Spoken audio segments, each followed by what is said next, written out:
قمر غفا والشوق فينا لا ينام ودموعنا في الليل. Assalamualaikum warahmatullahi wabarakatuh. Kembali lagi tentunya dengan saya di channel Doni99. Di channel ini seperti biasa saya membagikan sebuah kata-kata mutiara, motivasi dan mindsetnya para pembisnis atau pengusaha yang sukses. Tentu kita di dunia ini memiliki sebuah angan-angan, memiliki sebuah cita-cita yang sangat besar. Akan tetapi semuanya harus dibentuk dengan proses atau perjuangan yang kita lakukan. Karena di dunia ini tidak ada yang namanya instan, bin salah bin langsung jadi. Tidak. Semuanya meskipun semua berkehendak oleh Allah Subhanahu wa taala, akan tetapi ada gambaran buat diri kita ataupun pelajaran buat kita bahwa Allah saja menciptakan langit dan bumi ini tentu ada proses dan ada masanya. Begitu pula dengan baginda Nabi besar Muhammad sallallahu alaihi wasallam ketika beliau diangkat menjadi utusan Allah, kekasih Allah, dan diangkat menjadi seorang manusia yang sangat mulia dan yang sangat-sangat istimewa, menjadi pedoman buat kita, menjadi syafaat nanti di yaumil kiamah nanti, karena beliaulah yang akan memegang syafaat buat umat-umatnya. Nah, tentu Nabi Muhammad SAW sebelum diangkat ada proses-proses yang beliau lalui. Nah, di sini saya akan membacakan sebuah narasi. Bahkan Allah saja jadikan Rasulnya tuh berproses. Salah satu inspirasi terbesar kehidupan Rasulullah Sallallahu Alaihi Wasallam yang relate dengan semua orang adalah betapa pentingnya sebuah proses. Syekh Hasan Dido menyampaikan bahwa salah satu tiang yang menyangga kesuksesan Rasulullah Sallallahu Alaihi Wasallam adalah at-tadarruj al-marhaliyah. Maknanya berlevel dan berproses. Baginda Rasul Sallallahu Alaihi Wasallam menjadi manusia besar yang dipilih jadi utusan Allah. Tentu bukan dengan persiapan yang serba tiba-tiba. Masa kecil dan remaja beliau menunjukkan pada kita semua bahwa Nabi Muhammad SAW benar-benar dididik oleh Allah untuk jadi manusia yang kuat fisiknya dan mentalnya. Beliau, baginda Nabi besar Muhammad SAW, telah menjadi yatim sejak kecil. Sang ibu wafat saat usianya 6 tahun, disusul sang kakek yang berpulang saat beliau 8 tahun. Baginda Nabi muda telah bekerja mandiri sejak usia beliau 15 tahun. Bahkan umur 9 tahun dia sudah ikut dengan pamannya untuk berdagang dan berbisnis. Ya. Tentu kita sebagai umatnya perlu kita contoh sebagai profesi pekerjaan kita, yang tentunya kita juga harus mencontoh bagaimana baginda Nabi Muhammad SAW ini berdagang dengan baik, berdagang dengan jujur.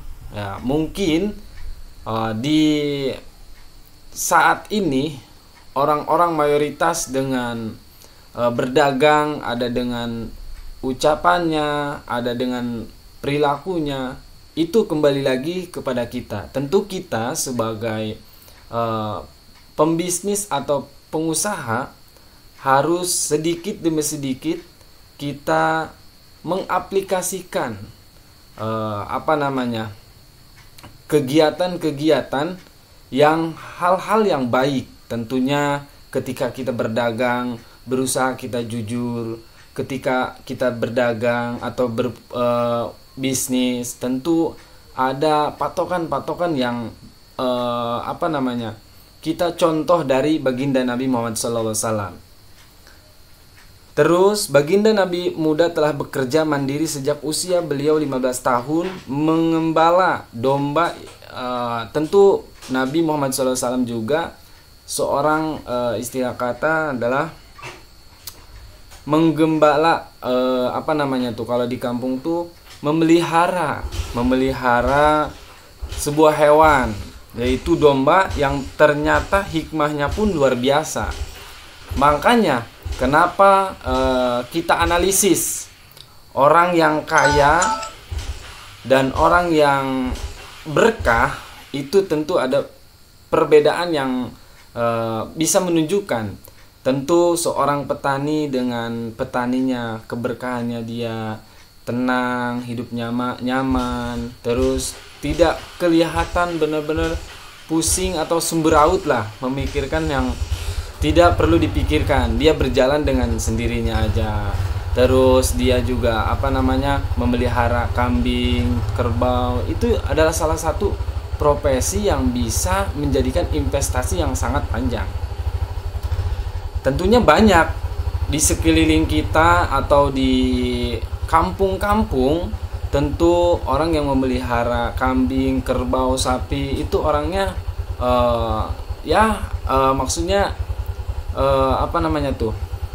berbedalah dengan kita yang tidak memiliki kemauan untuk memelihara kambing, terus sapi, kerbau, hal-hal yang kecil seperti ayam ya. Karena kan itu bisa beranak, bisa bertambah gitu.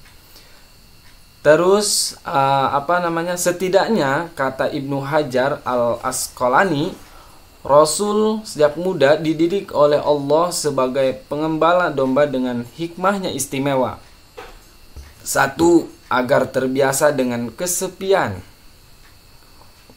Ya tentu kan, dulu juga saya pernah memelihara sebuah kerbau. Kalau dulu kan ikut-ikutan. Memang suasana di kampung ataupun suasana memelihara kambing atau kerbau, waktu dulu ke hutan, ke persawahan, kebun, itu rasanya tuh adem, nyaman, dan tentram. Tidak terlalu banyak pikiran. Intinya hal-hal yang positif yang bisa membuat suasana tuh gembira, senang, riang, dan berpikiran positif. Jadi ketika kerbau kita mandi, kita ikut mandi, dan terus ketika kerbau mencari makan, kita sambil lari-larian mengambil hewan kalau di kampung namanya simet. Nah itu hal-hal yang kecil bisa membuat kita tuh kayak berada benar-benar dalam kehidupan, dibanding ketika kita sudah terjun ke dunia perkotaan atau kita kerja, itu kayak semacam bukan dunia, melainkan semberaut lah pikirannya, tidak merasakan alam yang sebenarnya. Nah next, yang kedua, supaya memiliki sifat yang rendah hati.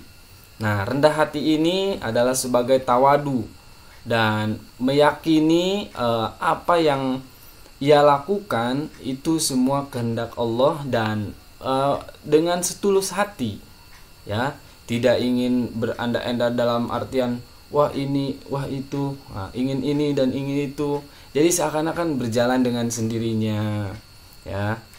Terus dan punya gambaran bagaimana cara memanajemen, jadi mengatur, ya. Mengatur itu dalam artian dia bisa mengelola dengan baik.